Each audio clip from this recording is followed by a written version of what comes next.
নির্মাণ রসায়ন, powered by Asian Paints.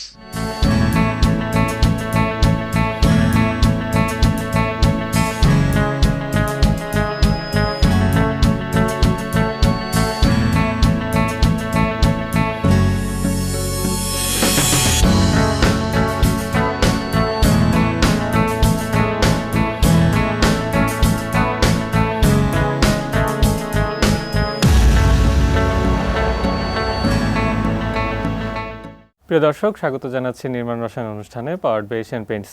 স্থাপত্য নির্মাণ সংশ্লিষ্ট বিভিন্ন বিষয় নিয়ে আমাদের এই অনুষ্ঠান।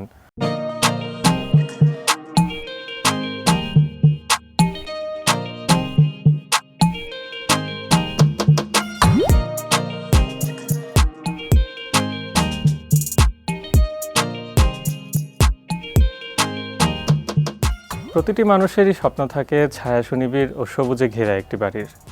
আমরা যখন শহরের যান্ত্রিক জীবনে হাঁসফাঁস করি, তখন আসলে শহর থেকে একটু দূরে প্রকৃতির মাঝে একটু অবসর যাপনের জায়গা খুঁজি। আজকালকার সময়ে অনেকেই এমন ভ্যাকেশন হাউস তৈরি করছেন যেটি আসলে প্রকৃতিতে ঘেরা। এমনই একটি বাড়ির গল্প আমরা আমাদের আজকের অনুষ্ঠানে তুলে ধরতে চেষ্টা করব।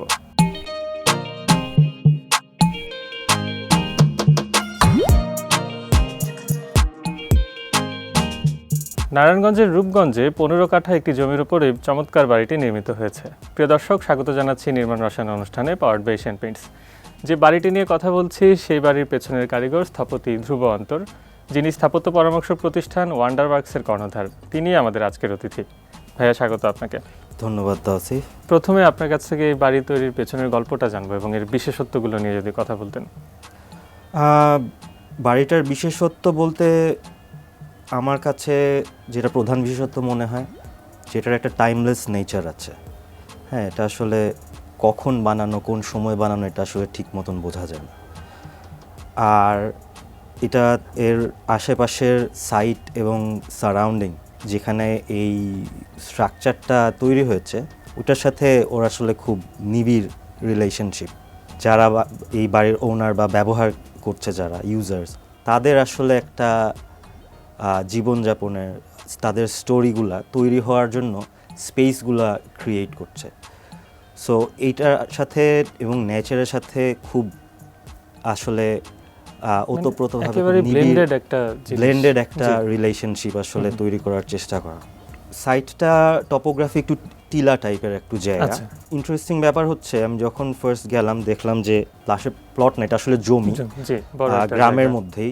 রিসেন্টলি ওখানে অনেক ডেভেলপ হচ্ছে পূর্বাচলের পাশেই। সো পাশের জমির যিনি মালিক, উনি টিলা কেটে বিক্রি করে দিয়েছেন। এই প্রজেক্টের যিনি ক্লায়েন্ট, উনি তখন কি করবেন, ওনার সাইট বাঁচাতে পাশ দিয়ে একটা ওয়াল তুলছিলেন। ওখানে অ্যাক্সেসিবিলিটিটাও একটু চ্যালেঞ্জিং, মানে নিচে রাস্তার থেকে টিলা পার হয়ে উঠতে হবে, এটা ভেহিকুলার হোক বা হেঁটেই ওঠা হোক। এটার সলিউশন হিসেবে আসলে এই ওভারঅল পুরো প্রজেক্টের ডিজাইনটা আসলে ডিরাইভ করে ফ্রম এই ইনসিডেন্টটা, যে পাশের জমিটাতে আসলে মাটি কেটে বিক্রি করে দেওয়া হয়েছে, একটা শার্প ড্রপ আছে। এখন এই প্রবলেমটা কীভাবে সলভ করা যায়। প্লাস আমাদের যে অ্যাক্সেসিবিলিটির একটা বিষয় ছিল, আমরা চিন্তা করলাম যে একটা লেভেল ক্রিয়েট করি যেখানে আসলে ওই ড্রপটা, শার্প ড্রপটা, ওটার পাশের থেকে আমরা স্ট্রাকচারটাকে সরিয়ে ফেলি। আচ্ছা আচ্ছা। সো ওখানে আমাদের ড্রাইভওয়েটাকে আমরা নিয়ে এসেছি। আমরা যে একটা পরিমাণে আর্থ ওইখান থেকে আসলে ডিসলোকেট করলাম, এক্সকেভেট করে। সো ওইটাকে আমরা আমাদের সাইটের কিছু অন্য জায়গায় কন্ট্যুরটাকে শেপ আপ করতে আমরা ইউজ করি।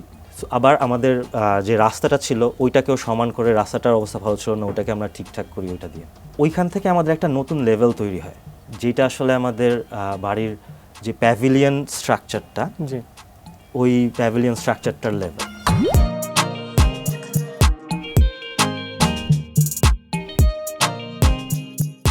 বাড়িটা তৈরির সময় একটা ইন্সপিরেশন ছিল যে আমাদের ট্র্যাডিশনাল যে হোমস্টেডগুলো, গ্রামের যে বাড়িগুলো, ওগুলোর যে কনফিগারেশন, অ্যারেঞ্জমেন্ট, ফাংশনাল, ওই বিষয়গুলো, যেহেতু এটা একটা গ্রাম, হ্যাঁ, ওই বিষয়গুলোকে আমরা কিভাবে ফুটিয়ে তুলতে পারি আর কি আমাদের স্ট্রাকচারটার মধ্যে। যদিও এটা দেখতে হয়তো হ্যাঁ আমাদের ট্র্যাডিশনাল বাড়ির মতন না, চালা ঘরের মতন না, কিন্তু ওইটার ওই কোয়ালিটিসগুলো আমরা কীভাবে আসলে রিটেইন করতে পারি। সো আমরা আমাদের আগে বৈঠকখানা থাকতো একটা উঠানের একদিকে, বেডরুমস বা শোয়ার ঘরগুলা এবং লিভিংয়ের এরিয়াগুলা একটা ব্লকের মতো থাকতো, কিচেনটা হয়তো একটা সেপারেট একটা ব্লক, বাট মোস্ট কেসেসে হয়তো এটা ছাদ দিয়ে কানেক্টেড। সো এই সিমিলার জিনিসগুলো আসলে এই প্রজেক্টটার মধ্যে করা। আমাদের কিচেনের ব্লকটা যেটার নিচে আবার হচ্ছে গিয়ে পার্কিংয়ের গ্যারেজ, সো এটা আমাদের ওই যে শার্প ড্রপটা ওটার পাশে এই স্ট্রাকচারটা আছে, ছোট স্ট্রাকচার। অ্যান্ড ওইখানে আসলে ওই ওয়ালটা যেটা তৈরি করছিলেন অলরেডি ক্লায়েন্ট, ওখানে সবচেয়ে বেশি ফাউন্ডেশন দেওয়া কলাম, ওই ওয়ালের কলামটা ছিল ওই জায়গাতেই। সো ওইখানে আমরা পার্কিং অ্যান্ড কিচেনের স্ট্রাকচারটা তৈরি করি। আর উপরের যে আরেকটা লেভেল তৈরি হলো, উপরের লেভেলটাতে বেসিক্যালি আমাদের মূল বাড়িটা, যেখানে বেডরুম, লিভিং, ফ্যামিলি লিভিং এই এরিয়াগুলো আছে। এই দুইটা স্ট্রাকচারকে আবার যেহেতু দুই লেভেলে, এটা জাস্ট উপরে ছাদ দিয়ে ছাদটা কানেক্টেড হয়ে গেছে। তো এই দুইটার মাঝখানে আমরা স্টিলের রাইস সেকশন দিয়ে ফ্লেক্সিবল একটা ডেকিং করি। যে ডেকিংটার তলা দিয়ে আসলে উপরে আমাদের যে কোর্টইয়ার্ডের গ্রিনটা বাড়ির সামনের থেকে পেছনের দিকে কন্টিনিউ করে চলে যায়। অ্যান্ড আমাদের ওই যে ডেকটা ওটাকে আমরা ডাইনিং স্পেস হিসেবে ওইখানে চিন্তা করি। সো কিচেনের সাথে ডাইনিং এন্ড তারপরে আসলে আমাদের main bedrooms and living areas, ওই জায়গাগুলোতে আসলে যাওয়া যায়। সো দ্যাট কাইন্ড অফ একটা সেপারেশনও হয়। আবার এই যে আমরা ডেকটা তৈরি করি মাঝখানে, এটাকে আমরা খুলে ফেলতে পারি। আচ্ছা, সো খুলে ফেললে পরে একটা কন্টিনিউয়াস ল্যান্ডস্কেপের কানেকশন তৈরি হয় থ্রু দ্য হাউস, একটা পারফোরেশন।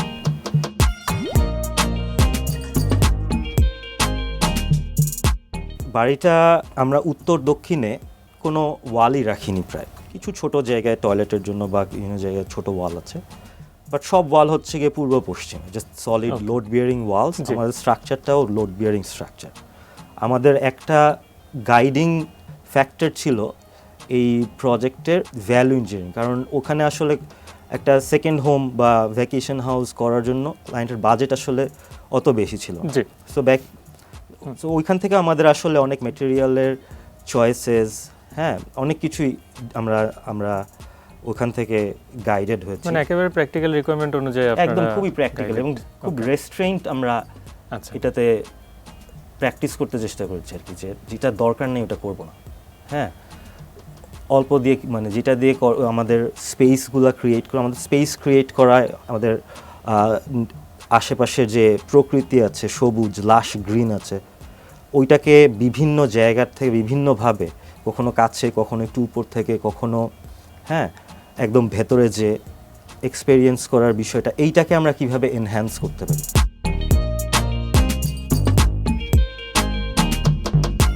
টিপিক্যাল প্র্যাকটিসে মানুষ তো চায় একটা ভিজুয়াল দেখতে, যে আমি কেমন বাড়ি বানাচ্ছি সেটা আগে থেকে একটু দেখব। তো এই জমিটার অবস্থা আসলে এমনই, আপনি যেটা বলছিলেন যে চাইলেই আমি কোনো একটা কর্নার থেকে কোনো পার্সপেক্টিভ ভিউ পাচ্ছি না, কারণ এটা বিভিন্ন অংশে বিভিন্ন জায়গায় ঢুকে গেছে, কোনো কিছুটা অংশ বের হয়ে এসেছে। তো আপনি কি আসলে ক্লায়েন্টকে শুরুতে কোনো ভিজুয়াল সেভাবে দিতে পেরেছিলেন? মডেল বানিয়ে দেখিয়েছিলাম।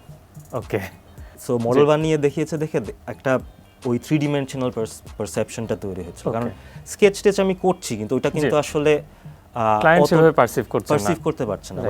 বাট একটা 3D মডেল যখন দেখলে, ছোট মডেল বানিয়েছিলাম দেখার জন্য, বোঝার জন্য, বেসিক লেভেলের ডিফারেন্সগুলো আছে যেহেতু। তো লেভেলের কারণে কিন্তু প্রাইভেসি তৈরি হচ্ছে বাড়িটাতে, যে পাবলিক যে ফাংশনগুলো আছে, ফর্মাল লিভিংয়ের জায়গাটা, ওইখানে ওই লেভেল থেকে মূল বাড়ির যে লেভেলটা, সামনে যে লন আছে, এটার সাথে একটা প্রাইভেসি তৈরি হচ্ছে, ভিতরের বাড়ি আর বাহিরের বাড়ি দুইটার মধ্যে।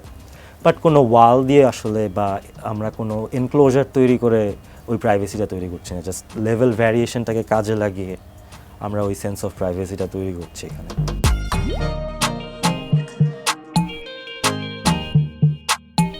ভাইয়া, ফ্লোর প্ল্যানের বিষয়গুলো কি একটু ব্যাখ্যা করবেন? ফাংশনাল অ্যারেঞ্জমেন্ট ওয়াইজ আসলে কোথায় কি কি অ্যারেঞ্জ করেছেন? প্রজেক্টটা 3টা লেভেলে ভাগ। আমরা যদি প্রথম লেভেল থেকে শুরু করি, আমাদের প্রজেক্টের সামনের যে রাস্তাটা ছিল, ওই রাস্তাটা আসলে অনেক নিচে, অ্যান্ড তার আমাদের এন্ট্রি থেকে আবার সাইটের ভেতরের দিকেও উঠে যায় এবং রাস্তাটাও উপরের দিকে উঠে যায় এবং সাইটটা ভেতরের দিকেও উপরের দিকে উঠে যাচ্ছে। সো আমরা একটা রেফারেন্স লেভেল ধরে নিই আমাদের সাইটের ভেতরেই আমাদের ড্রাইভওয়েটাকে। সো আমাদের ড্রাইভওয়ে থেকে রাস্তাটা প্রায় 4 ফিটের মতন নিচে ছিল। ওকে। সো ওখান থেকে উঠে আমাদের যে প্যাভিলিয়নটা, এই প্যাভিলিয়নের নিচে আমাদের পোর্চে এসে ড্রপ অফ করছে। ওকে। বা যদি বাসায় চলে যেতে চায় সোজা এসে একদম শেষ মাথায় ড্রাইভওয়ের শেষে পার্কিং আছে। ওকে। প্রথমেই যেই স্পেসটা সেটা হচ্ছে একটা ফর্মাল লিভিং। তো এই ফর্মাল লিভিংটা আসলে খুলে ফেলা যায়, আমরা ওইভাবে করে কোনো দরজা রাখিনি যেন পুরোটাকে খুলে ফেলা যায়। খুলে ফেলে ওটার আশেপাশের যে স্পেসগুলা ওইটাকেও আসলে একসাথে সর্ট অফ মার্জ করে ব্লেন্ড করে ফেলা যায়। সো এটার সাথে যে একটা গেস্ট বেড বা স্টাডি টাইপের জায়গা আছে, ওই রুম আছে, ওইটার মধ্যে আবার দুইটার মাঝখানে একটা ইনডোর গার্ডেন, একটা বাফার তৈরি করছে। এখানে আবার ছাদের মধ্যে এই জায়গায় আমরা একটা পাঞ্চ করে দিয়েছি, এখান দিয়ে আবার গাছ উপরে উঠে যায়। এই প্যাভিলিয়নের ছাদটা আমাদের মূল যে বাড়ির লেভেল, ওই লেভেলের থেকে আবার হাফ ল্যান্ডিং মানে অল্প একটু উঁচুতে। সো খুব একটা হরাইজন্টাল কানেক্টিভিটি ইন্টারাকশন আছে আর কি পুরা এই লেভেলগুলোর মধ্যে। এই লেভেল 1-এ আমাদের এই প্যাভিলিয়ন ছাড়া আর ওই কিচেন স্ট্রাকচারের নিচে যে বলেছিলাম পার্কিংয়ের গ্যারেজ, সো ওই গ্যারেজটা আছে। এখান থেকে একটা সেকেন্ড সার্ভিস অ্যাক্সেস রেখেছি আমরা, যাতে উপরে কিচেনে অ্যান্ড ডাইনিং স্পেসটাতে ডিরেক্ট চলে যাওয়া যায়। অধিকাংশ সময় বাসার যে লোকজন তারা এই রাস্তাটাই ইউজ করে। ওকে। এরপর আমরা যদি উপরের লেভেলে চলে যাই, উপরের লেভেলটাতে ওই প্যাভিলিয়নের উপরে একটা বড় ছাদ আছে, যেটা একটা বিরাট অ্যাক্টিভিটি স্পেস হিসেবে আসলে ব্যবহার করা যায়। চারিদিকে খোলা, অনেক গাছপালা। আর মূল বাড়িটার যেটা গ্রাউন্ড ফ্লোর, ওই গ্রাউন্ড ফ্লোরে আমাদের 2টা বেডরুম আছে, একটা মাস্টার বেডরুম আর একটা রেগুলার বেডরুম। বেডরুমগুলোর সাথে ইউটিলিটিগুলোকেও আমরা এমনভাবে ডিজাইন করেছি যেন আমরা সার্ভিসগুলোকে কনসেন্ট্রেট করে ফেলতে পারি, টয়লেটগুলোকে একসাথে, হ্যাঁ, কিচেনটার ডাক্ট যেন আমরা একসাথে কনসেন্ট্রেটেড করার সুযোগ রাইট। আমাদের একদিকে যেরকম প্লাম্বিংয়ে বা ইলেকট্রিক্যাল কস্টগুলোকে আমরা ওখানে মিনিমাইজ করতে পারছি, অন্যদিকে ওই জায়গাতেই আমরা চিন্তা করছি যে আমাদের বাথরুমে যদি টাইলস হয় বা প্লাম্বিংয়ের যে লাইন হবে, সো বাইরে ইলেকট্রিকের জন্য যে কাটাকাটি করা লাগবে আমরা ওই ওয়ালগুলোতেই আমরা করব। আচ্ছা, হ্যাঁ। সো অন্য যে ওয়ালগুলোকে আমরা আসলে ছেড়ে দিব, এক্সপোজ যে ম্যাটেরিয়ালটা আছে ওই ম্যাটেরিয়ালের উপরে যেন আমার আরও অন্যান্য ফিনিশড ম্যাটেরিয়াল ইউজ করা না লাগে। হ্যাঁ, সো ওই দিক থেকেও আসলে আমরা একটা সেভিংস করতে পারছি। জাস্ট আমাদের টোটাল কস্টের থেকে কিছু হেডার্স আমরা জাস্ট বাদ দিয়ে এরকমভাবে যদি চিন্তা করি। সো এটার জন্য কিছু প্রি প্ল্যানিং লাগে। আমরা অনেক কিছুই আমাদের ইলেকট্রিক্যাল ফিক্সচার ছাদে প্ল্যান করেছি এবং কিছু জায়গার মধ্যে কনসেন্ট্রেটেড করে প্ল্যান করেছি। অনেক ধন্যবাদ ভাইয়া, খুব চমৎকার একটা প্রজেক্ট আমাদের এই অনুষ্ঠানের মাধ্যমে দর্শকদের দেখার সুযোগ করে দেওয়ার জন্য। এবং আমি বিশ্বাস করি যারা এখানে বসবাস করছেন তারা নিশ্চয়ই খুব আনন্দে আছেন এবং তাদের যে প্রতিদিনের অভিজ্ঞতা সেটিও একেবারেই ভিন্ন। এবং আশা করছি যারা এতক্ষণ আমাদের আলোচনা শুনছিলেন বা দেখছিলেন তারা নিশ্চয়ই এটি উপভোগ করেছেন। আপনাকে ধন্যবাদ আমাদের অনুষ্ঠানে সময় দেওয়ার জন্য। অনেক ধন্যবাদ তোমাকেও। প্রিয় দর্শক, এবারে নিচ্ছি ছোট্ট একটা বিরতির পর থাকবে এক্সপার্ট টাইম। সে পর্যন্ত সঙ্গেই থাকুন।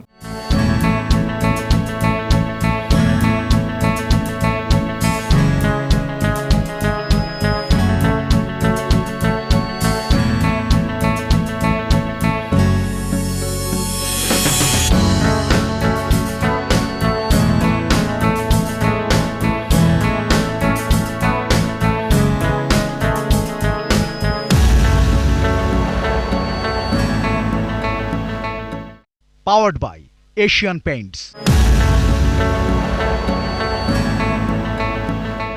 প্রিয় দর্শক, বিরতির পর নির্মাণ রসায়ন অনুষ্ঠানে আরও একবার স্বাগত জানাচ্ছি। এবারে থাকছে এক্সপার্ট টাইম।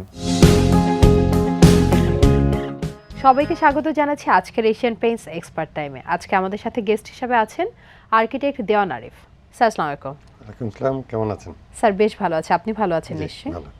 স্যার আপনার নিয়ার অ্যাবাউট 25 বছরের উপর এক্সপিরিয়েন্স, আপনি পুরো পরিবর্তনটা দেখেছেন এই বিল্ডিংয়ের একদম শুরু থেকে এখন যে আপডেটটা দেখা যাচ্ছে পুরোটাই। একটু ছোট করে যদি বলতেন এই পরিবর্তনটা কেমন এবং আপনি আসলে কোন ধরনের কাজগুলো করতে সবচেয়ে বেশি স্বাচ্ছন্দ্য বোধ করেন? পরিবর্তন তো অনেক। প্রথমে বলি যে আমি কি করতে স্বাচ্ছন্দ্য বোধ না, সব কাজই করতে স্বাচ্ছন্দ্য বোধ করি। সেখানে রেসিডেন্সিয়াল বিল্ডিং থেকে commercial office building, hospital, industry সব কিছুই ক্ষেত্রে আমার করা আছে কাজ, ইন্টেরিয়র সহ। স্যার এই জায়গায় আমি যদি একটু ছোট করে বলি, আসলে বিল্ডিংগুলো এখন অনেক বেশি হাই রাইজ বিল্ডিং হচ্ছে, নাম্বার 1। সেকেন্ড যেটা দেখা যাচ্ছে ড্যাম্প, এবং আগে যেটা দেখা যেত জলছাদ আছে, জলছাদের মানে একটা ছাদ করলে সেটা আসলে দেখা যেত অনেক দিন পর্যন্ত চলছে, বছরের পর বছর। এখন তো আসলে এই ওয়েল ইকুইপড হ্যান্ডগুলো হয়তো পাওয়া যাচ্ছে না। সেই ক্ষেত্রে আপনি যখন ইন্টেরিয়র করেন বা বিল্ডিংয়ে ডিজাইন করেন, ছাদের সলিউশন অ্যাকচুয়ালি আপনি কীভাবে করে থাকেন? আমার জীবনের প্রথম প্রজেক্টই ছিল, it's a 4 basement with 20 storied building. So আমার এক্সপোজারটাই প্রথম থেকেই একটু টেকনিক্যালি এবং টাফ বিল্ডিং দিয়ে স্টার্ট, এবং সেখান থেকে যেহেতু 4 স্টোরিড বেসমেন্ট ডিজাইন ছিল, পরে অবশ্য 2 স্টোরিড হয় অন্য কারণে, এবং বেসমেন্টও পানির একটা সমস্যা, উপরেও হাই রাইজ এবং সেখানেও একটা সমস্যা, এবং একদম শেষে হচ্ছে টপে সূর্যের যেই তাপ, সেই তাপের কারণে যে রুফের যে ট্রিটমেন্ট, এটা খুব ইম্পর্টেন্ট ইস্যু। কারণ ওই রুফে উঠাটাও একটা ক্লিন রাখা, প্রবলেম সলভ করা, সব কিছু মিলে, এবং হিটটাকে প্রোটেক্ট করা। সেই জলছাদের তো আগে সেই যেই জলছাদ ছিল সেখান থেকে এখন অনেক টেকনিক্যাল জিনিস বেরোচ্ছে, সেগুলোর মধ্যে আমাদেরকে যেতেই হবে। আমরা সেই পর্যায়ে থাকলে আর চলবে না। স্যার যেটা আপনি আসলে বললেন যে ছাদে এখন আসলে অনেক ধরনের কেমিক্যাল পাওয়া যাচ্ছে, অ্যাডভান্স কেমিক্যাল বা অ্যাডভান্স সলিউশনগুলোর মধ্যে থেকে কোনটাকে আপনি আসলে প্রেফার করছেন বা সাজেস্ট করছেন? ড্যাম্প প্রুফ ফাইবার এটা খুবই ভালো এখন। এটার আসলে আমরা যদি অন্যভাবে দেখি যে আমাকে কী করতে হবে, ছাদে যেটা ওপেন টু স্কাই হওয়াতে এনভায়রনমেন্টের প্রতি যেহেতু এক্সপোজড, এই উপরে যে ট্রিটমেন্টটা, এটাকে বিভিন্নভাবে এটাকে ইলাস্ট্রিসিটি বাড়াতে হয়, সোলার রিফ্লেকশনটাকে কমাতে হবে, প্লাস হচ্ছে আমাকে ওয়াটার প্রুফিং করতে হবে। বৃষ্টির সময় অনেক পানি জমে থাকে, সব কিছু মিলে এই তিনটার কম্বিনেশন করে যখন এই প্রোডাক্টটা কাজ করে তখন খুবই ভালো কাজ করার ফলে এই হিটটা আমরা অনেক কম পাই এবং বিল্ডিংয়ের লংজিটিভিটিটা বাড়ে। This is also light weight, so এটা ইজিলি করা যাবে এবং লোডকে না বাড়িয়ে একদম স্যার, বিল্ডিং সেফটিতে থাকলো। জি একদম। স্যার এবার তো গেল ছাদের কথা, আমি যদি আসলে এখন আরেকটু ভিতরের কথা যদি বলি বিল্ডিংয়ের, সেটার মধ্যে আছে আপনার মানে ওয়াশরুমের অপোজিট ওয়ালগুলোতে সবার আগে ড্যাম্পটা দেখা যাচ্ছে। বা আমরা যদি বলি আসলে যে ড্যাম্পের কথা বা নোনার কথা যদি বলি, স্কার্টিং যে জায়গাটা থাকে তার উপর আসলে 6 ইঞ্চি বা 8 ইঞ্চি পর্যন্ত একটা ড্যাম্প চলে আসছে। সো এই ধরনের ড্যাম্পের সলিউশনগুলো আপনারা আসলে কিভাবে করে থাকেন? সেদিক থেকে damp block 2K it's a good solution for this. হ্যাঁ, এবং এটা অলরেডি উই আর রিকমেন্ডিং এবং ভালো ফল পাচ্ছি। তো দেখা যায় যে ওয়ালের মধ্যে আমাদের ওয়াল এবং পেইন্ট বা সব কিছুর মাঝখানে এটা একটা বেরিয়ার আসবে, এবং এটা একটা যেহেতু কোটিং মেমব্রেন, সুতরাং এটা ইলাস্ট্রিসিটি থেকে আরম্ভ করে পানিও ভেদ করে এদিকে আসতে পারতেছে না।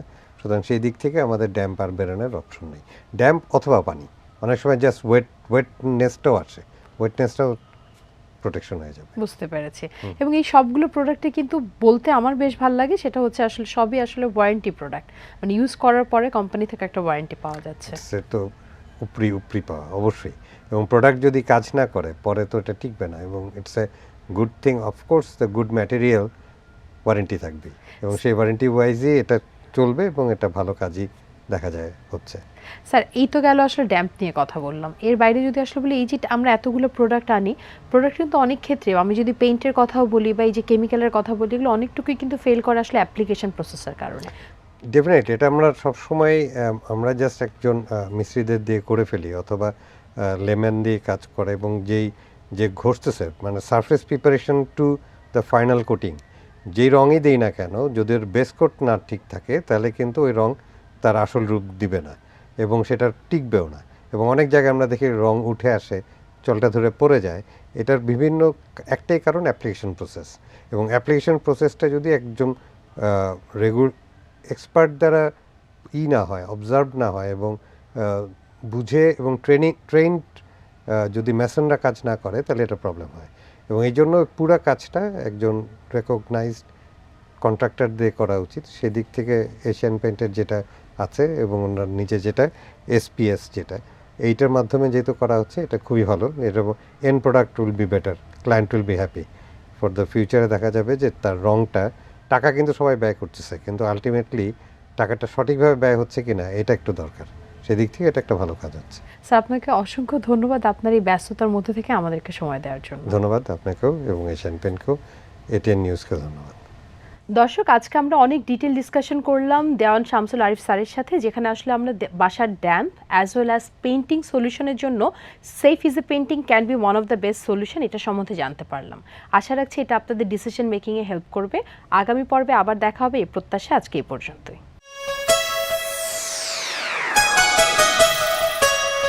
দর্শক, এই ছিল আমাদের আজকের অনুষ্ঠান। আপনার যদি কোনো প্রশ্ন, মতামত বা পরামর্শ থেকে থাকে জানাতে পারেন ইমেলের মাধ্যমে। পাশাপাশি আপনার নিজের কোনো প্রকল্পের জন্য যদি স্থপতি বা প্রকৌশলীর পরামর্শ প্রয়োজন বোধ করেন সেটিও আমাদের কাছে লিখতে পারেন। ভালো থাকুন, সুস্থ থাকুন, এটি নিউজের সঙ্গে থাকুন।